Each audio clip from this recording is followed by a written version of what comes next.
Hi అండి. Welcome to Ramya మోక్ష vlogs. ఈరోజు మన వీడియోలో పెసరపప్పు పాయసం ఎలా చేయాలో చూపిస్తాను. ముందుగా హాఫ్ కప్ పెసరపప్పుని దోరగా వేయించుకుని పక్కన పెట్టుకోండి. తర్వాత దాన్ని శుభ్రంగా కడుక్కొని 1.5 కప్పులు నీళ్ళు వేసుకుని విజిల్ పెట్టి 2 విజిల్ రానివ్వండి. హాఫ్ కప్పు సగ్గుబియ్యంలో వాటర్ పోసి నానబెట్టుకోండి. పప్పు ఉడికిన తర్వాత పక్కన పెట్టుకోండి.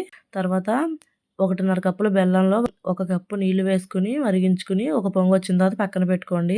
తర్వాత 1 కప్పు వాటర్ వేసుకుని దాంట్లోనే సగ్గుబియ్యం వేసి ఉడికించి 1/2 లీటర్ పాలను కూడా కాచిన పాలను అందులోనే వేసేసుకోవాలండి. ఉడికించిన పెసరపప్పును కూడా అందులోనే కలిపేసుకొని ఉడికిన తర్వాత పక్కన పెట్టుకోండి. నెయ్యి వేసి డ్రై ఫ్రూట్స్ని కూడా వేయించుకొని అందులోనే పచ్చి కొబ్బరి ముక్కలను కూడా వేయించుకొని పక్కన పెట్టుకోండి.